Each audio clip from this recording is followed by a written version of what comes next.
Les amis, bonjour, j'espère que vous allez bien. Nouvelle petite vidéo comme d'habitude sur une voiture très énervée et très spéciale. Donc là il y a mon sale visage qui la masque à moitié parce que j'ai une gueule énorme. Mais voilà, là tu vois à peu près de quoi il s'agit. Il s'agit d'une SLS AMG coupée, jusque là tout est normal, t'en as peut-être déjà vu plein, etc. Sauf que celle-ci c'est une Black Series. Alors qu'est-ce que c'est que Black Series? Black Series c'est la branche la plus extrême qui existe en fait chez AMG. C'est un peu comme quand tu prends une Super Sport chez Bentley ou alors une TDF chez Ferrari ou ce genre de choses. Voilà. Tu vois ici, ça s'appelle Black Series. Ça existe aussi en C63. Je crois qu'ils avaient fait les CLK 63 si je dis pas de bêtises. Enfin c'est des séries très limitées à très peu de voitures. Qu'est-ce qui va se passer dans cette vidéo? Je vais vous montrer cette voiture parce qu'elle est extrêmement rare. C'est extrêmement rare de voir cette voiture qui a été très peu produite. Voilà. On en croise rarement, moi personnellement j'en ai vu que 2 ou 3 je crois. Pourtant j'habite quand même à Monaco à l'année, tu vois, et Monaco c'est aussi la ville où si tu veux tu croises des supercars à tous les coins de rue. Donc voilà, petite exclusivité frérot. SLS Black Series sur ma jeune chaîne minable. Je vous ai mis des photos de cette voiture sur mon Instagram, GMK001. N'hésitez pas à aller regarder. On va commencer tout de suite en vous présentant déjà dans un premier temps frérot l'extérieur du véhicule, ensuite on fait l'intérieur et ensuite on va aller rouler avec, parce que c'est ça qui nous intéresse, c'est de rouler avec la voiture. Vous la présentez en statique ou alors rouler à 30 km/h en première vitesse en sous-régime pendant 40 minutes, c'est pas ce qui vous intéresse. Vous voulez voir un peu ce que ça a dans le ventre tout en respectant les lois en vigueur dans le pays bien évidemment. C'est ce que nous allons faire aujourd'hui. Allez, on commence tout de suite avec l'extérieur parce que je commence à en avoir marre de voir mon sale visage dans le retour vidéo. On va commencer tout de suite avec l'extérieur de la voiture. Donc déjà je vous fais un beau plan de l'avant, voilà vous pouvez le voir ici, avec les 2 portes relevées. Donc ça c'est l'avantage quand tu as une coupée et non pas un roadster, c'est que tu as les portes papillons ou libellules, ou je sais plus comment on appelle ces saloperies, mais je pense que tu as compris. Voilà, tu vois le système est un peu comme ça en fait. Tu as ces jeunes pompes qui vont propulser la porte vers le haut frérot, et quand tu vas la fermer, voilà, tu vois ça tombe tranquille. C'est du solide, c'est allemand, tu peux claquer la porte, ça risque pas de se casser frérot. Bref, revenons à nos petits moutons fous. Au niveau de la face avant, qu'est-ce qui change comparé à une SLS normale? Je pense que déjà vous pouvez le constater de par vous-même. Voilà. Le capot. Donc sur le capot, déjà tu as ces nervures qui sont beaucoup plus prononcées, celle-là là, et celle-là que sur une SLS normale. Et ensuite tu as toute cette partie-là en carbone qui est en réalité une extraction d'air. Donc là tu vois où je rentre ma main, d'ailleurs il fait un peu chaud, je vais éviter de me cramer, ce sera bien. Tu as l'air chaud du moteur en fait qui va ressortir et suivre ces 2 nervures, tac, et passer sur le truc, machin, bon voilà. Après t'as compris l'aéro, c'est pas ma tasse de thé frérot, donc passons, on va oublier. Ensuite, au niveau de la calandre, cette partie-là, la partie centrale, est exactement la même que sur une SLS normale. Là où ça va changer, c'est ici. Tu as ces petites ailettes en carbone qui viennent donner un relief très sympa, en plus quand la voiture est blanche, tu les remarques encore plus. Au niveau du pare-choc avant, voilà. Tu vois, ça donne beaucoup plus de dynamisme ici. Et là, tu as ces petites ailettes sur les côtés du pare-choc pour des questions d'aéro, frérot, pour rentrer dans les termes techniques d'ingénieur, voilà. Ensuite, tu as cette belle lame avant, tout en carbone ici, évidemment, qui part jusque sur le côté de la voiture. Voilà. En gros, pour ce qui est de la face avant, les feux avant sont exactement les mêmes. Tout est pareil, à part quelques petits détails qui viennent quand même beaucoup changer la face avant de la voiture, parce que si vous comparez ça à une SLS normale, la SLS normale fait beaucoup plus classique, beaucoup plus sage que celle-là, rien qu'au niveau de l'avant. Ensuite, passons à la partie intéressante, les jantes. Donc ça, c'est les jantes qui sont uniquement disponibles sur la Black Series, avec les freins céramiques. Donc comment reconnaître les freins céramiques chez AMG? Vous avez les étriers de cette couleur, un espèce de doré un peu jaune, pisse, voilà, mais c'est quand même très sympa. Voilà comment vous reconnaissez les freins céramiques sur une AMG. Ensuite vous avez sur le côté quelque chose qui fait aussi beaucoup la différence, cette extraction d'air qui est tout en carbone avec cette grande lame, voilà, tout là. Ça aussi encore une fois c'est pour des questions d'aérodynamisme, etc. Voilà, vous voyez, si je vous filme le côté de la voiture, vous arrivez tout de suite à voir que c'est une Black Series uniquement grâce aux jantes et à ce petit détail là. Et après bien évidemment sur le capot vous avez cette sortie d'air qui est très sympa. Ensuite les jantes à l'arrière, les mêmes qu'à l'avant. La voiture est montée en pilote Sport Cup 2, donc c'est pas mal, très bon pneu Michelin. À l'arrière évidemment des freins céramiques aussi.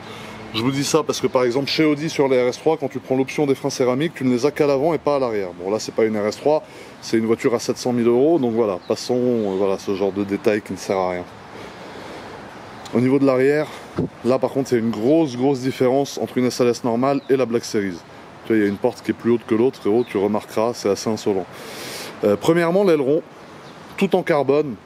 Aileron magnifique, très bien travaillé, très sympa. Tu vois, j'adore frotter mes doigts dessus, frérot, ça me fait un effet tout particulier. Voilà, très bel aileron. Le carbone est magnifique, encore heureux, j'ai envie de te dire, au prix que ça coûte. Voilà, donc première différence, l'aileron. Deuxième différence, c'est deux grosses extractions d'air, une ici et une là, qui ne sont pas sur la SLS normale. Troisième différence, le diffuseur à l'arrière, tout en carbone, bien évidemment. Voilà, que vous pouvez voir ici. Et quatrième différence, cette voiture-là a 4 sorties d'échappement, 2 de chaque côté, au lieu de 2 grosses sorties d'échappement rectangulaires pour une SLS normale. Voilà pour ce qui est de l'extérieur. Sinon, vous voyez, la trappe à essence, par exemple, c'est la même que sur la mienne. Moi, j'ai une Roadster, je vous le rappelle, voilà, c'est exactement la même chose. Voilà, maintenant, je vais vous montrer l'intérieur, parce qu'à l'intérieur, il y a quelques petites différences assez intéressantes. Et puis ensuite, on passera à la partie conduite. Je pense que c'est la partie qui vous intéresse le plus. Donc, première grosse différence à l'intérieur, l'Alcantara de partout. Ça, si tu veux, voilà, le volant tout Alcantara comme ça, sur les SLS, ça n'existe pas, d'origine en tout cas. Tu as uniquement cette partie-là qui est en Alcantara sur la SLS normale, tandis que là, tout le volant est en Alcantara. Ensuite, cette partie-là est en piano black, c'est-à-dire en noir brillant, tandis que sur la SLS normale, il est couleur aluminium. On a les sorties de bouche d'aération qui sont noires aussi, les 4 là que vous voyez là, tandis que sur la SLS normale, ils sont en aluminium. Ensuite, la console centrale tout en carbone, ça je l'ai dans la mienne aussi, donc tu peux l'avoir sur une SLS normale. Tout ce qui est sur pique rouge, voilà, moi je l'ai pas dans la mienne, tandis que sur celle-là, ça y est, tu vois, ça rajoute quand même beaucoup de dynamisme à la voiture. Et ensuite, de l'Alcantara encore une fois partout, jusque dans l'espèce de coffre, ou mal de coffre, ou je sais pas comment on appelle cette saloperie qui se trouve derrière, voilà. Et le système bien évidemment, pardon, audio Bang & Olufsen qui est très sympa, vous voyez, vous avez 2 gros trucs ici, et ensuite vous en avez sur les portes aussi des petits comme ça par exemple. Ensuite encore une autre différence, les fonds de compteur qui sont noirs pour Black Series, parce que Black ça veut dire noir bien évidemment, tandis que sur une SLS normale ils sont couleur aluminium. Ensuite on a le petit rappel des 12 heures rouge ici, et voilà, je vais m'installer à bord, je vais vous l'allumer, vous faire écouter 2-3 fois des petits coups de gaz et vous allez voir ce que ça donne. Voilà, tu vois, une fois que tu es installé à bord, alors une fois que tu es rentré dans ce siège, frérot, parce que ça j'ai oublié de vous en parler, c'est des sièges Recaro un peu, voilà, siège baquet, dans lequel mon dos rentre maintenant que j'ai perdu 10 kg de muscle, que je suis un gros tas, mais à l'époque je pense que j'aurais eu du mal à rentrer dans ces sièges. Vous voyez, voilà, ils sont très sympas, la partie centrale, l'assise est en Alcantara, la partie sur le côté etc est tout en cuir, donc ça c'est pas mal du tout, avec les ceintures rouges, comme vous pouvez le constater ici, et la petite inscription AMG sur ce qui pouvait servir à l'époque d'appui-tête, frérot. Maintenant regarde. Ah, j'ai raté. Voilà. Voilà. Bon, déjà tu vois un peu ce que ça donne au niveau du son. Ah, attends, je vais éteindre la radio. Voilà. Je trouve que ma SLS fait plus de bruit que celle-là, bizarrement. Après, celle-là n'a que 3000 km, donc je pense que la ligne d'échappement est encore assez neuve. La voiture est chaude. On met en mode Sport Plus, 2-3 petits coups de gaz. Voilà, le V8 Atmos se réveille, frérot, et fait un son très sympa. Regardez, je vous filme le compteur pour que vous voyez jusqu'à quel régime on est monté pour obtenir ce bruit diabolique. Vous voyez, voilà.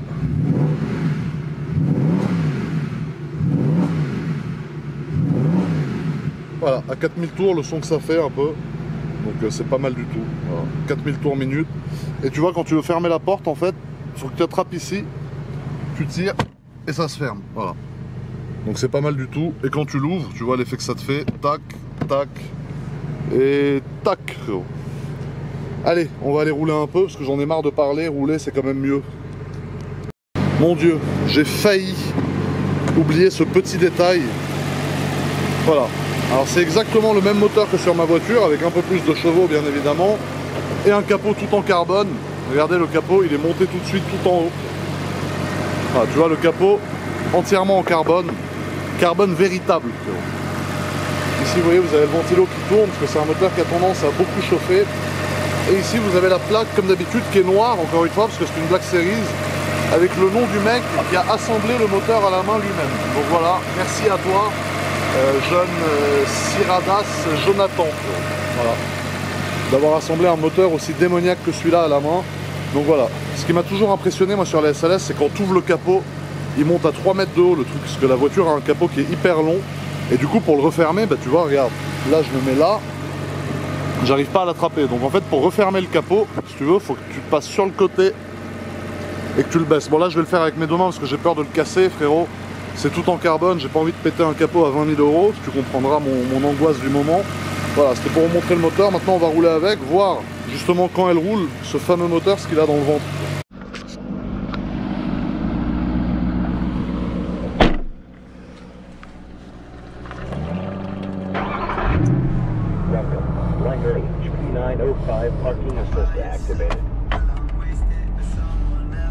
Donc ce qu'on va faire pour rentrer dans le vif du sujet tout de suite, c'est qu'on va passer en mode manuel. Parce que moi ça c'est une voiture que j'ai toujours conduit en mode manuel. Donc tu sens déjà que c'est beaucoup plus réactif qu'une SLS normale entre guillemets si je puis dire. Enfin, c'est vrai que la Black Series est quand même beaucoup plus raide, etc. La boîte de vitesse beaucoup plus rapide. Et il y a beaucoup plus de répondants en fait, tu vois.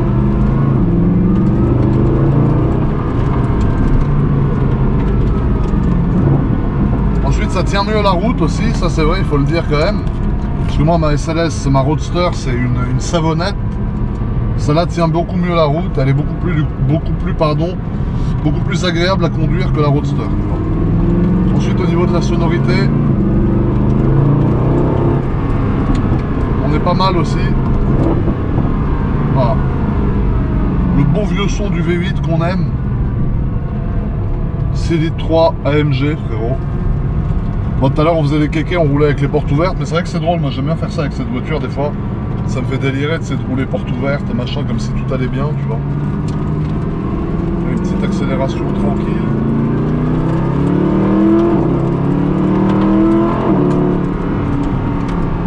Voilà, tu vois, sonorité vraiment AMG. La boîte de vitesse est beaucoup plus rapide. La voiture tient extrêmement bien la route.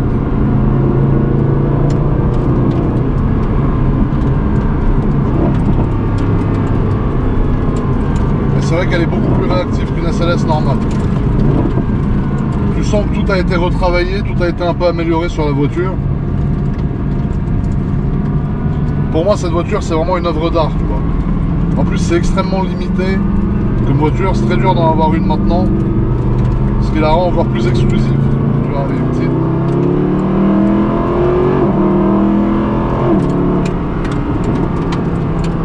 Tu vois, elle enquille extrêmement bien, les rapports passent extrêmement vite. Vite et bien, comme on aime. Et quand tu rétrogrades, j'adore. Oh.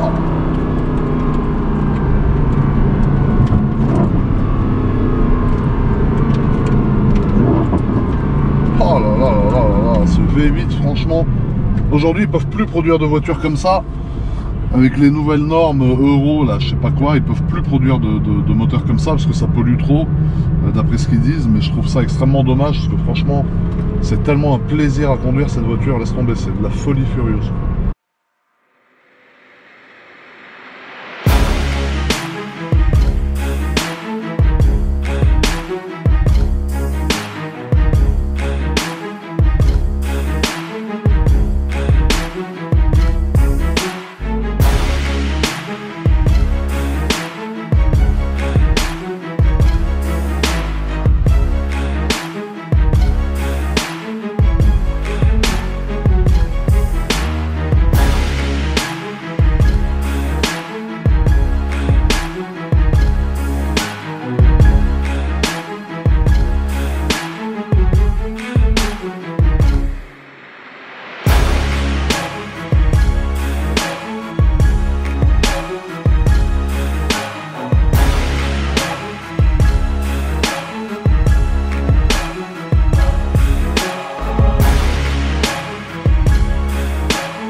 Donc voilà, on est maintenant en train de sortir de cette jeune zone dans le désert, comme vous avez pu le voir, je pense.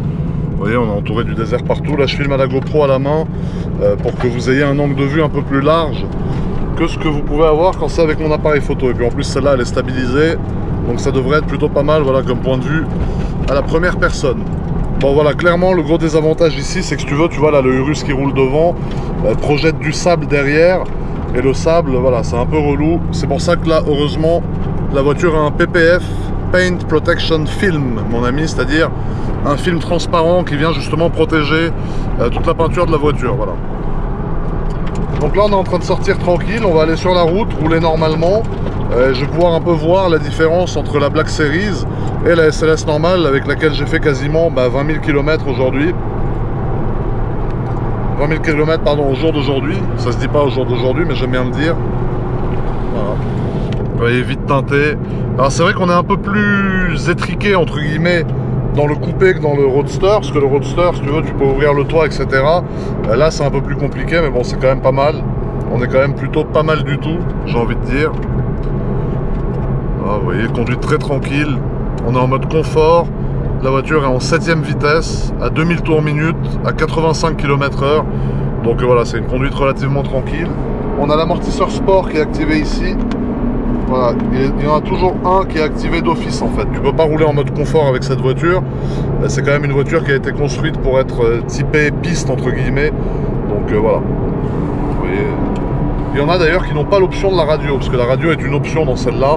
Il y a des mecs qui ont préféré la prendre sans l'option de la radio. C'est quand même pas tous les jours qu'on est en SLS Black Series dans le désert, donc c'est des moments qui doivent s'apprécier. Là tu vois, je passe aux palettes. Voilà, donc là je gère tout ici.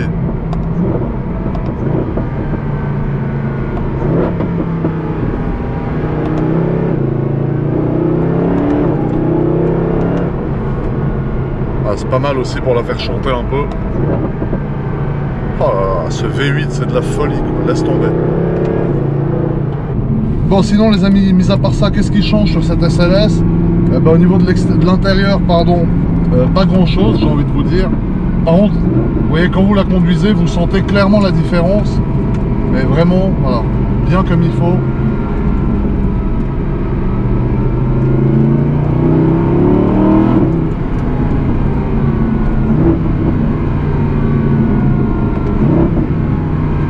Ça s'entend pas mal hein. Là encore on roule vraiment tranquille tu vois. Mais tu sens que la voiture en fait est beaucoup plus bestiale que la normale. Mais vraiment à tous les niveaux quoi. Même au niveau du châssis, ça tient beaucoup mieux la route. Un inconvénient, il n'y a pas de lift. Vous savez, le lift c'est ce fameux système qui va venir lever en fait l'avant de la voiture. Sur celle-là il n'y en a pas, et je pense pas qu'il y en ait sur les SLS ni sur les Black Series. Donc ça c'est assez dommage d'après moi. Tiens, on va laisser passer le jeune Urus. Un petit tunnel. Voilà, 4000 tours ce que ça donne. Donc tu vois que elle n'est pas là pour enfiler des perles. Alors tu vas faire très attention ici parce que tu as plein de petits trucs comme ça là. De petits pièges. Ah, ça c'est les routes à Dubaï. C'est ça qu'on aime. Tu vois, après pour t'insérer.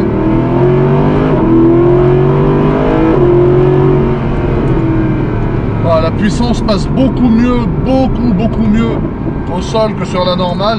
Parce que je pense qu'au niveau du châssis, il y a eu des modifications quand même. Donc ça n'a vraiment rien à voir. Là, tu accélères, tu sens que tout passe par terre, tu vois. Tandis que des fois, avec la normale, tu peux avoir un petit doute. Là, au moins, tu es sûr que voilà, ça passe par terre. Donc sinon, mis à part ça, vous voyez, en conduite normale comme ça, on conduit très tranquillement, 120 km/h. Voilà, c'est ça qui est bien avec les Mercedes, c'est que ça reste des voitures, si tu veux, qui peuvent être en fait très sportives et très confortables en même temps. C'est-à-dire là, je suis beaucoup mieux que dans une Ferrari.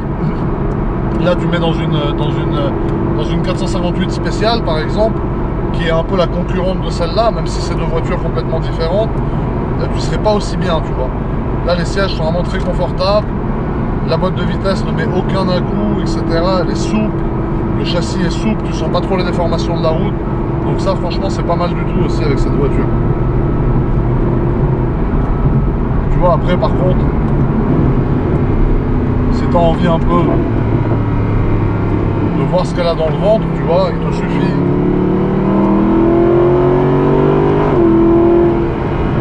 Voilà, d'appuyer. Et là, du coup, le V8 se réveille et il vient te défoncer la gueule. C'est vraiment ça le terme.